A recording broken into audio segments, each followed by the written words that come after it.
그 목회자로서 저 자신에게 이제 영향을 끼친 분들이 참 많은데요.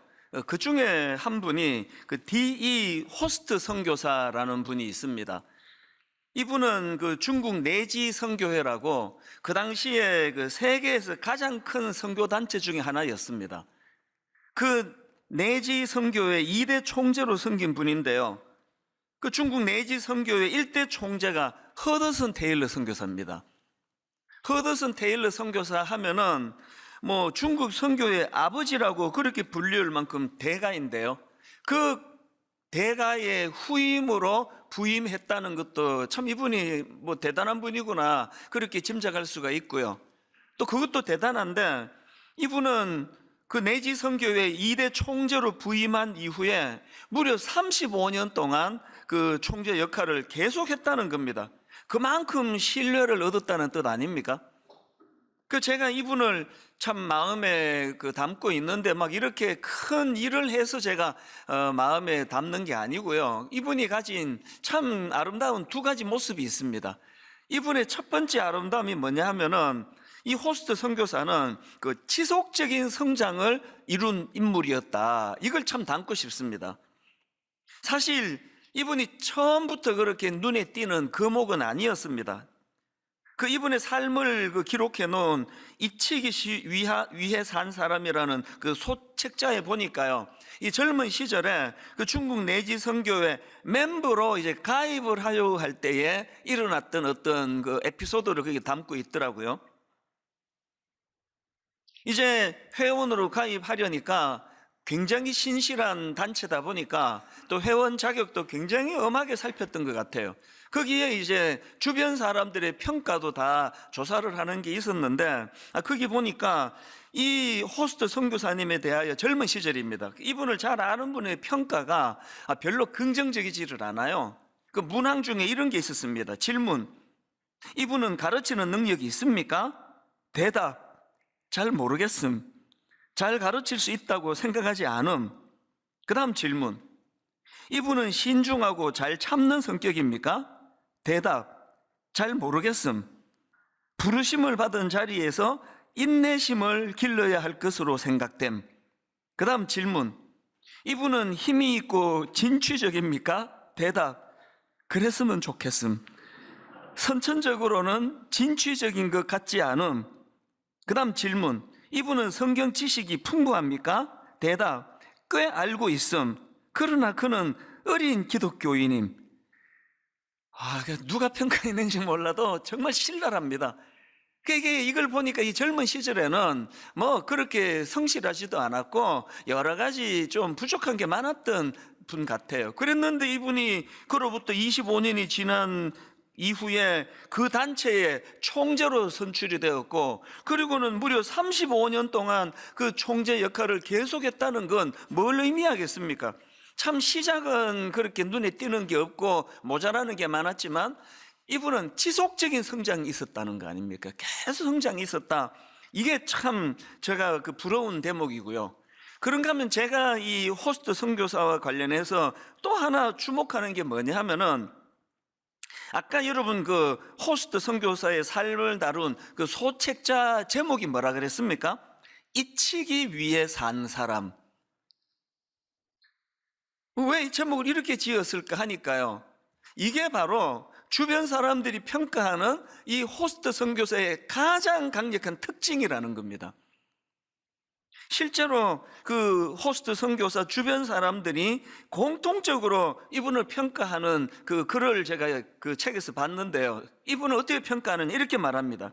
그는 그리스도를 기억하게 하기 위해서 자기는 잊히도록 살았습니다.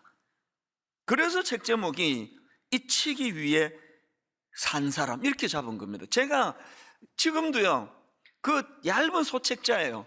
그 소책자를 제 서재에 손 닿을 수 있는 가까운 데 두고 한 번씩 제목을 꺼내봅니다. 잊히기 위해 산 사람. 왜 제가 한 번씩 제목을 꺼내볼까요? 저는 이거 잘 안 됩니다. 저는 잊히고 싶지 않고요. 저는 많은 사람들이 저를 기억해 주는 게 저는 참 좋습니다. 그러나 정답은 알거든요. 내 본능은 미숙해서 그렇지만 결국은 저도 주의 종으로서 저는 잊혀지고 제가 전한 그리스도만 기억나는 이것이 정답이라는 걸 알기 때문에 그래서 제가 이분을 마음에 담고 있는 거 아닙니까? 제가 그래서 정말 이 잊히기 위해 산 사람이라는 걸 계속 묵상하다 보니까 저도 하나 결심한 거 있지 않습니까? 제가 은퇴할 때 나는 은퇴식 안 하겠다. 뭐 은퇴식 하는 게 나쁘다는 뜻 아닙니다. 자꾸 비교해서 이런 걸 들으시면 안 되고요. 저는 저 스스로에게 그렇게 적용한 겁니다. 어차피 잊혀지는 게 목표인 인간인데 뭐 그냥 마지막 그 예배 딱 마치고 그렇게 하고 뭐 깔끔하게 그냥 사라지면 좋겠다. 이제 그런 마음으로 이제 은퇴식 안 해야 되겠다. 그리고 뭐 이건 또 너무 좀 아직 또 어머니가 살아 계시는데 이런 말이 경솔하긴 하지만 예전에 한때는요, 저는 진짜 마지막 이제 은퇴를 앞둔 마지막 예배, 마지막 설교 하다가 죽었으면 좋겠다. 그런 생각을 한 적도 있습니다. 왜 그렇습니까? 그때는 좀 젊을 때니까 또 뭐 이런 과격한 생각을 또 했던 것 같아요. 정답을 아니까요. 나는 잊히기 위해서 살아가는 존재고 그리스도는 기억에 남도록 하기 위해서 제가 평생을 섬겼다는 이걸 제가 이 호스트 선교사에게 다 영향을 받은 것들이거든요. 제가 이분에게서 배우는 게 뭐냐 하면은 이렇게 자기 내면의 그 탐심, 이 내가 뭘 어떻게 해보겠다는 이런 욕심이 이게 자꾸 사라져 갈 때에 이게 막 주님만 행복하고 자기는 불행한 게 아니에요. 제가 손톱만큼이라도 이거를 제가 그 연습을 해보면 항상 느끼는 게 이렇게 비우고 이렇게 자꾸 내 안에 있는 욕심을 죽여나갈 때 그게 내 행복이더라는 겁니다. 제가 왜 오늘 그 설교를 이렇게 시작하는가 하면은 오늘 살펴볼 그 게하시라는 인물, 이 게하시는요, 그 호스트 선교사와 정반대의 길을 걸어갔다. 그러면은 뭐 딱 맞는 이야기입니다. 이 부분을 오늘 좀 이제 나누어 보려고 하거든요. 성경에 보니까 이 게하시는 엘리사 선지자의 사환이었다고 그렇게 기록을 하고 있는데요. 게하시에게 두 가지 특징이 있습니다. 첫째, 성장이 없었습니다.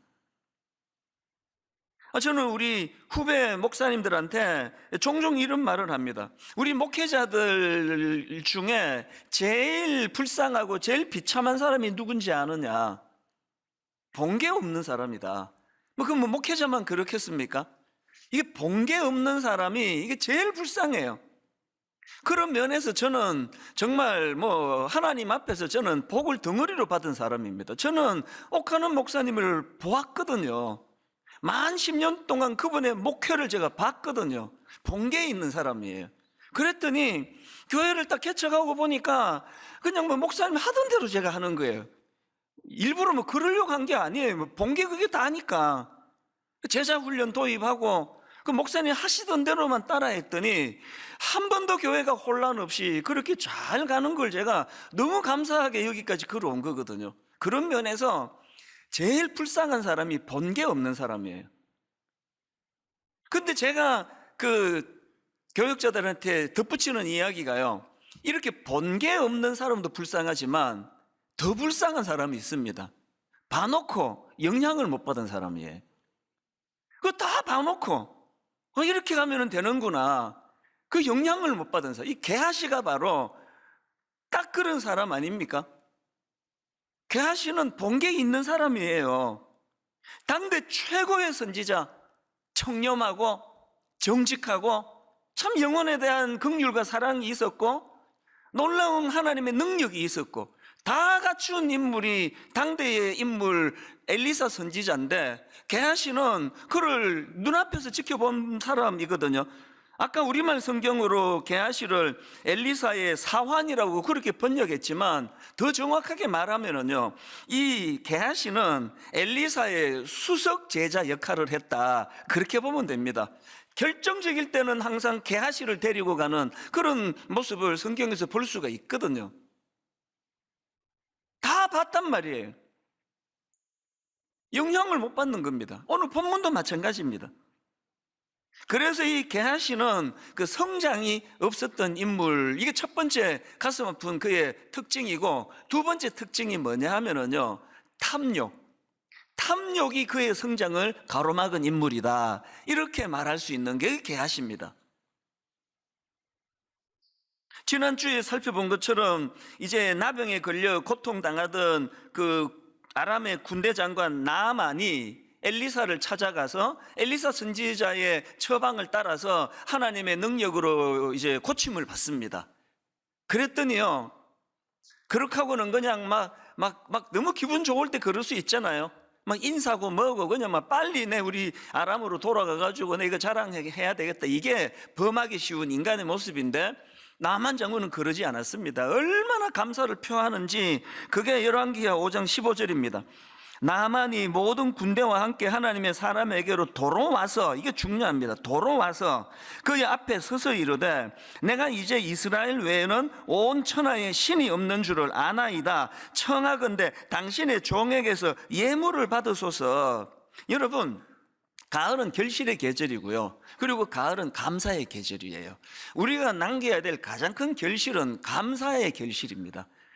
하나님 앞에서 우리가 늘 배은망덕하면 안 되지 않습니까? 난 제일 두려운 게 그거예요. 이 감사를 잃어버린 이 시대에, 감사를 잃어버린 시대에 영향을 받고 살고 있는 건 아닌가. 교회에서 보면은요, 감사를 잃은 사람들이 참 많습니다. 우리나라 말 가운데 되게 참 좀 슬픈 말이 있잖아요. 뭐 화장실 들어갈 때 마음 다르고 나올 때 마음 다르고, 이 감사를 잃어버린 그 현실을 비꼬는 말 아닙니까? 감사가 없습니다. 이 나만 장군은 돌아서서 자기를 이렇게 고쳐준 그 엘리사 선지자에 대하여 얼마나 엄청난 예물을 그에게 가져왔겠냐고요. 그랬더니요, 엘리사 선지자가 어떻게 보면 좀 이게 너무 고지식한 거 아닌가? 너무 냉철해요. 냉정합니다. 단호하게 그거를 거절합니다. 16절이요. 이르되 내가 섬기는 여호와께서 살아계심을 두고 맹세하노니 내가 그 앞에서 받지 아니하리라 하였더라. 그랬더니 이제 그 다음 나아만이 받으라고 강권하되 그가 거절하니라. 복잡한 얘기 없습니다. 내가 내 힘으로 고쳤나? 왜 나한테 왜 이런 거 갖고 오느냐고. 사실 그 다음 구절을 보면은요, 어떤 마음으로 거절했는지 이게 얼마든지 유추해 볼 수가 있습니다. 나아만 장군이 어떤 고백을 하느냐니까, 이제 내가 참 신을 알았다. 내가 참 신을 알았기 때문에 이제는 내가 다른 신 말고 여호와만 내가 섬기겠다고, 그분만 경배하겠다, 이런 고백을 하거든요. 그러니까 여기 생략된 많은 내용들이 있었을 텐데 엘리사의 그 선물을 거절하는 중심이 아까 그 호스트 선교사의 마음과 똑같아요. 잊히기 위해 산 사람, 내가 주목받을 게 아니라는 겁니다. 왜 나한테 와서 이러느냐고. 하나님이 하셨다고. 하나님께서 이런 엘리사 선지자의 마음을 참 기쁘게 받으셨을 것 같아요. 여러분, 근데 아까 수석 제자와 같은 역할이었다는 게하시가 옆에서 다 봤잖아요. 이렇게 하는 거구나. 그랬는데 못 견디는 겁니다. 이 게하시가. 아니, 왜 저 선물을 안 받아? 아니, 왜 안 받느냐고. 그게 바로 이제 열왕기하 5장 20절에 나오는 내용입니다. 이 게하시의 불타는 마음을 한번 느껴보십시오. 하나님의 사람 엘리사의 사환 게하시가 스스로 이르되, 대놓고는 말을 못하고 스스로 이르되 내 주인이 이 아람 사람 나아만에게 면하여 주고 그가 가지고 온 것을 그의 손에서 받지 아니하였도다. 여호와께서 살아계심을 두고 맹세하노니 내가 그를 쫓아가서 무엇이든지 그에게서 받으리라. 여러분, 사람이요, 그 속에 뭐가 들어있는지 우리 몰라요. 우리는요, 껍데기밖에 못 봐요. 그리고 보여주는 것밖에는 못 봅니다. 근데 여러분, 그 내면에 탐심이 도사리고 있던 게하시인데요, 그것이 결정적인 순간에는 감추어지지가 않는 겁니다. 그게 오늘 본문입니다. 그래서 이제 그 나아만 장군을 뒤쫓아갑니다. 21절부터 보십시오. 나아만의 뒤를 쫓아가니 나아만이 자기 뒤에 달려옴을 보고 수레에서 내려 맞이하여 이르되 평안이냐 하니 그가 이르되 평안하나이다. 그 다음 보세요.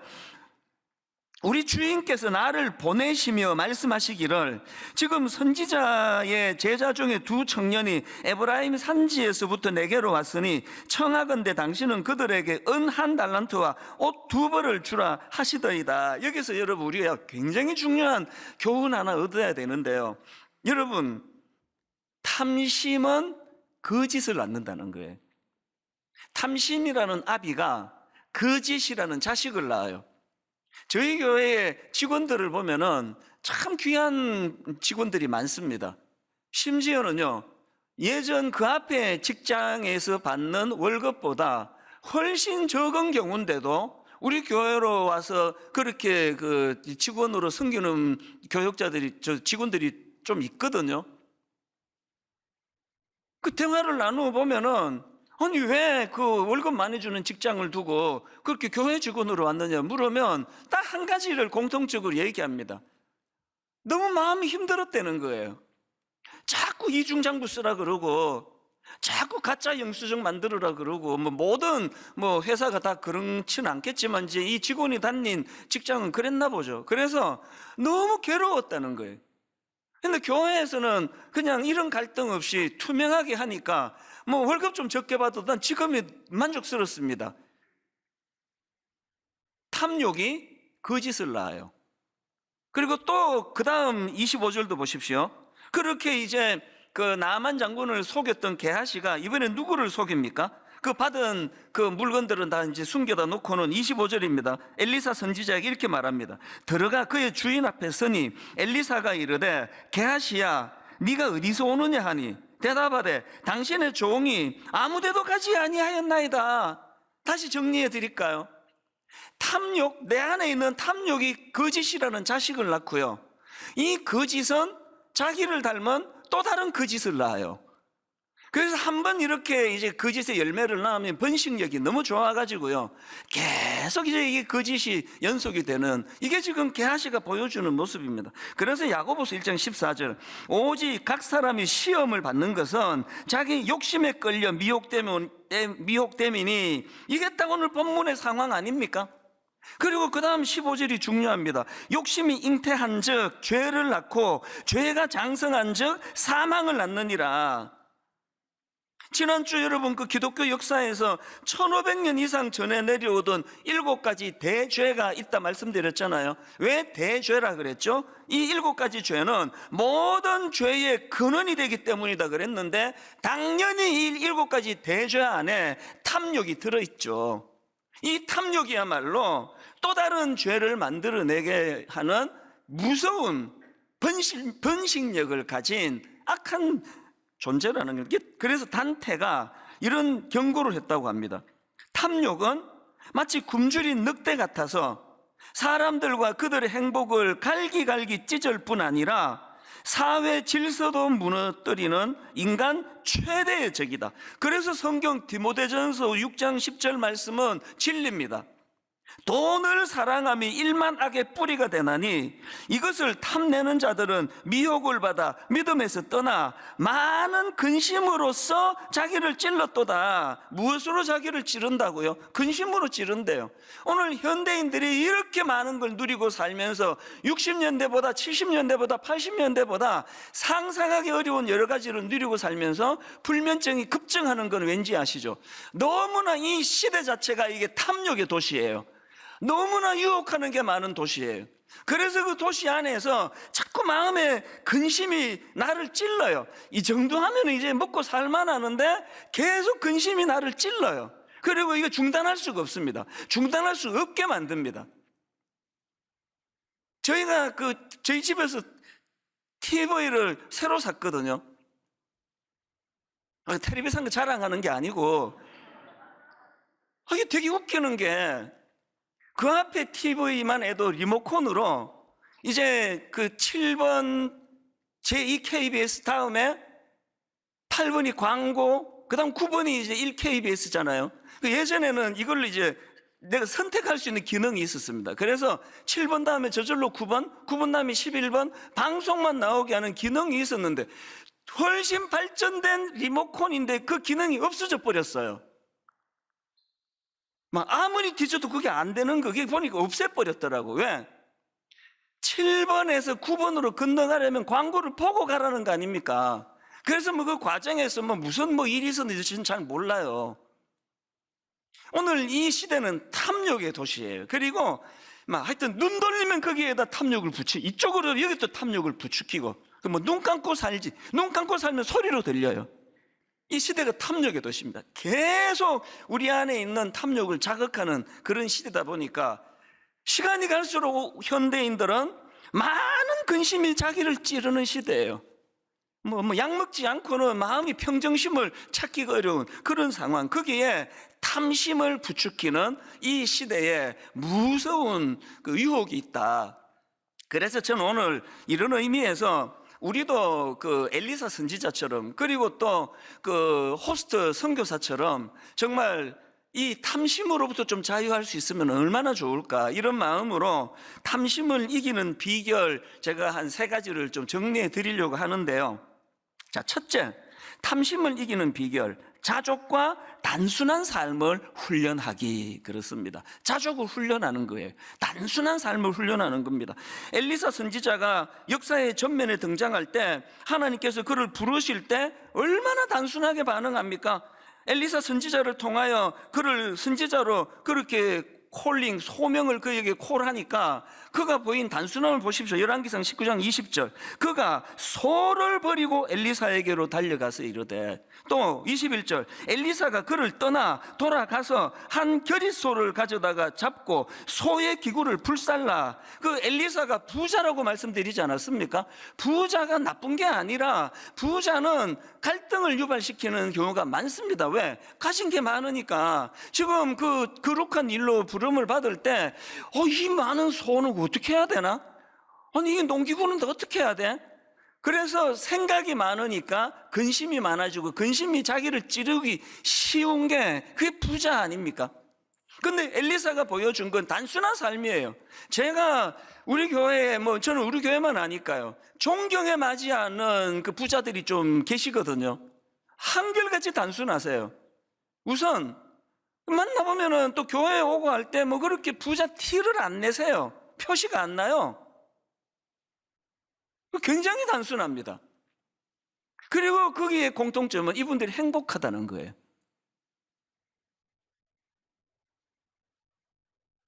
본문에서도 이 엘리사 선지자의 단순함을 보십시오. 아까 읽어드린 거 다시 읽어드릴게요. 예물을 나아만이 갖고 오니까 열왕기 5장 16절, 이르되 내가 섬기는 여호와께서 살아계심을 두고 맹세하노니 내가 그 앞에서 받지 아니하리라 하였더라. 나아만이 받으라고 간구하니 그가 거절하였더라. 복잡한 얘기 없습니다. 하나님이 하신 거 내가 받을 수 없다, 그게 다예요.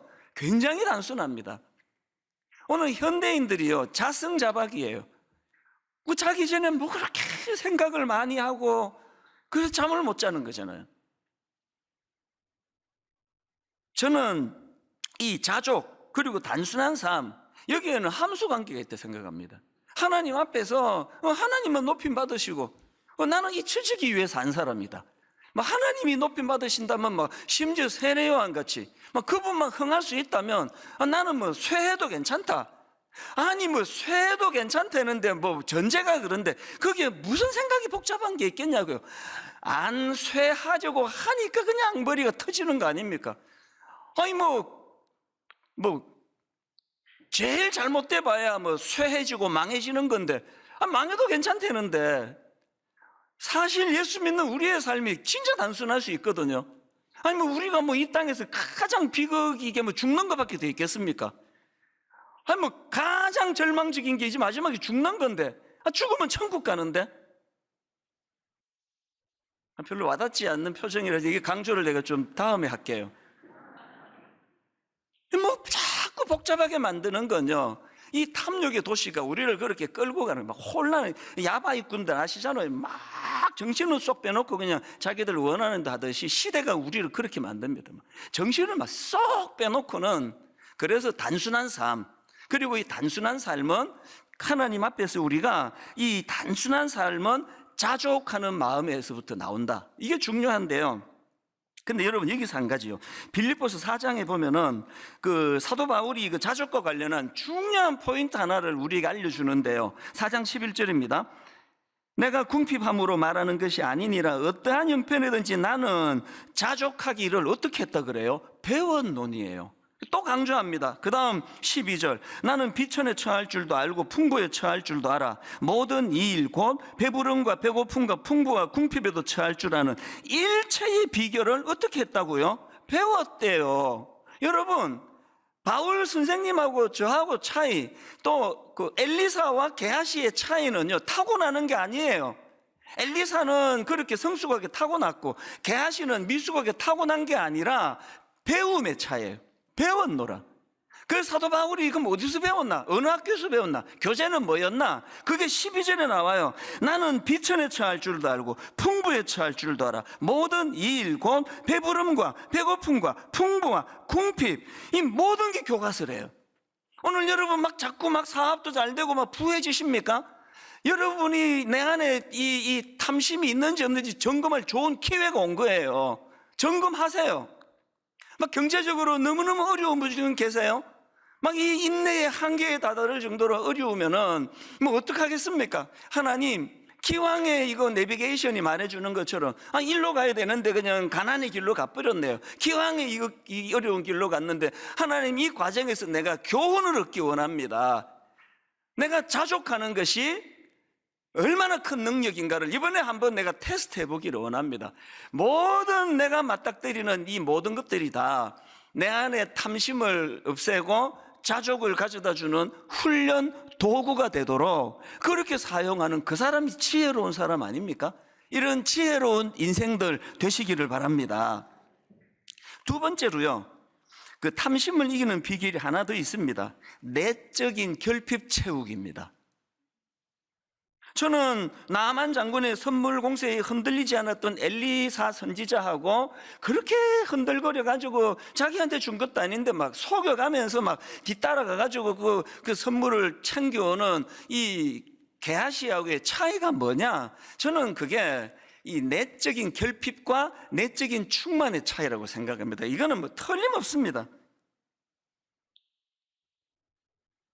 개척 초기부터 지난 20년을 제가 쭉 돌아보면은요, 내 내면이 허할 때 사람 숫자에 굉장히 예민해지는 걸 저는 겪었습니다. 내 내면이 좀 허하고 피어있고 속빈 강정 같은 것일수록 껍데기가 화려하다는 거 너무 잘 알고 있습니다. 그래서 제가 아주 묵상도 잘 안 하고 뭐 새벽도 안 깨우고 그럴 때 사람들을 만나면 막 분당 우리 교회가 막 많이 모인다는, 그때는 제가 또 알려지기 전이니까 모르는 사람이 많았거든요. 막 내가 이 큰 교회 목사라는 걸 막 알리고 싶어서 막 건질건질했던 기억이 나요. 너무 창피한데. 그래가지고 그때 막 10,000명을 돌파할 때 막 누구에게도 뭐 10,000원의 행복 그런 프로를 봤습니까? 그러면서 또 만자를 좋아하세요. 뭐 우리 교회가 10,000명이 모이는데 이 이야기를 못하고 대놓고는 못하고, 그래서 이 사람이 나보고 그 얼마나 모이느냐고 물어주기를 바라면서 막 계속 뭐 그러다가 끝내 안 물으면 내가 우리 교회가 10,000명 모이는데요 막 해버리고, 그게 저였어요. 그 미숙함이 지금도 다 없으신 건 아니에요. 그러나 알아요. 내면이 허하면은 자꾸 껍데기를 과시하는 거예요. 내가 하나님 앞에 얼마나 정직한 종인가, 이런 부분에 내가 자신이 없으면 많이 모이는 걸 자랑해요. 우리 교회가 뭐 얼마나 막 헌금 얼마 들어오는지 아느냐, 이게 지금 게하시가 갖고 있는 채워지지 않는 허함으로, 그거를 안 받으면 어떡할, 막 죽을 것 같은 마음으로 달려가서 막 빼앗아 오다시피 거짓말해 갖고 그거 받아내는, 그게 내면이 허해서 그렇습니다. 그래서 사도 바울이 그 자족의 비결, 아까 그 11절 다시 보시오. 빌립보 4장 11절. 내가 궁핍함으로 말하는 것이 아니니라. 어떠한 형편에든지 나는 자족하기를 배웠노라. 그래놓고 바로 그 다음 13절입니다. 내게 능력 주시는 자 안에서 내가 모든 것을 할 수 있느니라. 자기가 그 자족을 배웠는데 자기가 깨달은 자족의 원천은 주님이시라는 거예요. 자족의 원천은 내게 능력 주시는 자 안에서 나오는 거라는 겁니다. 그래서 사도 바울도 그렇게 거품 많은 그런 그 초라한 사역자가 안 될 수 있었던 거 아닙니까? 감옥에 있어도 속이 꽉 차니까 그것 때문에 허하지가 않는 거예요. 사도 바울이 그 감옥에서 쓴 이 빌립보서에다가 허무하다, 인생 허무하다, 난 그동안 뭐하고 살았던가, 하나도 없어요. 감옥에서도 감사하는 거예요. 자족하는 겁니다. 왜? 그가 배운 가장 중요한 일체의 비결 중에 가장 중요한 비결은 그 원천은 주님이시라는 거예요. 주님으로 채워지면 내 안에 탐욕이 힘을 쓸 수가 없게 될 줄로 믿으시기를 바랍니다. 제가 이 설교를 준비하다가요, 추억 하나가 떠올랐습니다. 40대 초반 교회를 개척하고 얼마 안 지나서 일로 제가 기억하고 있는데요, 그때 이제 그 토요일이었던가 어느 날 이제 집사님을 여기 송림 우리 학교 정문 앞에서 만나기로 했는데 무슨 일인지 이분이 늦으셨어요. 그때가 이제 약간 이제 그 초겨울인가 약간 좀 춥기도 하고, 그래서 제가 이제 그분을 기다리다가 갑자기 성령님이 제 마음에, 아까 이게 이 내면의 충만함은 그리스도로부터 나오는 거거든요. 마음에 막 기쁨이 이렇게 몰려오는데요, 그러다 모르게 찬양이 하나 이제 나와서 혼자 기다리면서 찬양 부르다가 이제 몇 번 반복을 하니까 저도 모르게 이제 막 스텝을 밟으면서 춤을 추기 시작했어요. 여기 정문 앞에서. 그때는 지금처럼 차들이 막 이렇게 많이 다닐 때는 아니에요. 이 뒤에 집들이 지금처럼 이제 많을 때가 아니니까. 그래도 드문드문 다니는데 제가 길거리에서 이 찬양을 부르면서 주님 한 분만으로 나는 만족해, 나의 모든 것 되신 주님 찬양해, 나의 영원한 생명 되신 예수님 목소리 높여 찬양해. 후렴 들어가면서는 이게 액션이 더 커졌어요. 주님의 크신 사랑 찬양해, 나의 힘과 능력이 되신 주, 나의 모든 삶 변화되었네, 크신 주의 사랑 찬양해. 그때 어느 정도로 제가 막 그렇게 춤을 미친 사람처럼 추진 않았겠죠.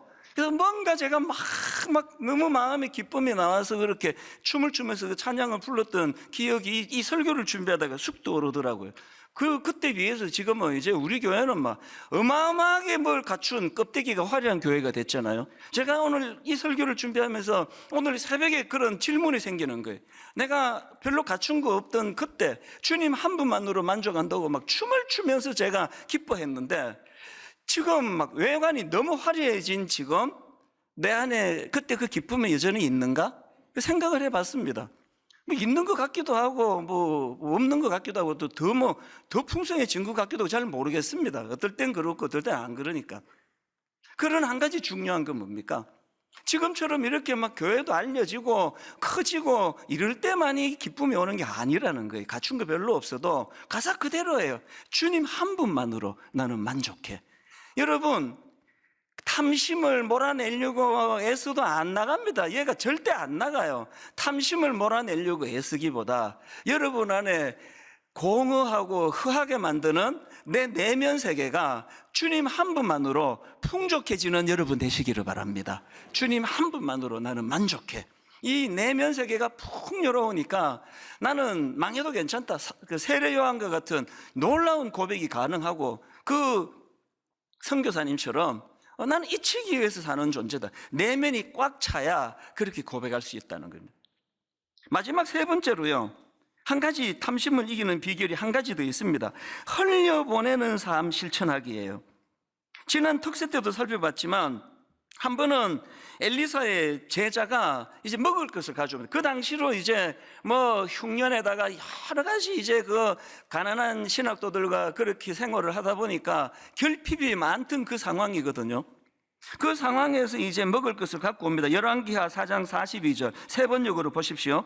어떤 사람이 바알 살리사에서 왔다. 그런데 맨 먼저 거둔 보리로 만든 보리빵 20덩이와 자루에 가득 담은 햇곡식을 하나님의 사람, 엘리사를 두고 말하죠, 하나님의 사람에게 가지고 왔다. 엘리사가 그것을 사람들에게 주어서 먹게 하라고 하였더니, 참 어려울 때 이렇게 그 제자가 먹을 것을 갖고 오는 이게 얼마나 그 반가웠겠습니까? 그런데 엘리사가 자기도 지금 먹을 게 궁한 상황에서 그것을 그 공동체 사람들에게 나누어서 먹게 하라는 거예요. 그래서 그 신호나 교수님이 쓴 그 책에 보니까요, 이 탐욕의 특징을 굉장히 인상 깊게 한 대목이 있었습니다. 탐욕의 특징 중 하나는 이웃에 대해 무정하고 무관심하게 만든다는 거예요. 이거 정말 경험상 진리 같습니다. 탐욕이 내 안에 자리 잡은 자리가 넓어지면 넓어지고 커지면 커질수록 이웃에 대해 무정하고 무관심하게 만든다는 거예요. 그래서 그냥 이거 고상하지 않은 탐심을 물리치기 원합니다, 이 정도가 아니라 더 적극적으로 어떻게 해야 됩니까? 이웃에 대하여 엘리사에게서 배우는 거, 흘려보내는 삶을 우리가 실천하는 겁니다. 폴 스티븐슨이 쓴 2일 3 구원 이런 제목의 책이 있는데요, 거기 보니까 이 탐심을 이렇게 정의합니다. 자기가 가진 것보다 더 많은 것을 소유하고자 하는 열망, 이걸 탐심이라고 정의하고요, 이 탐심의 반대를 성령의 열매 중에 양선이라는 것을 가지고 설명하는 겁니다.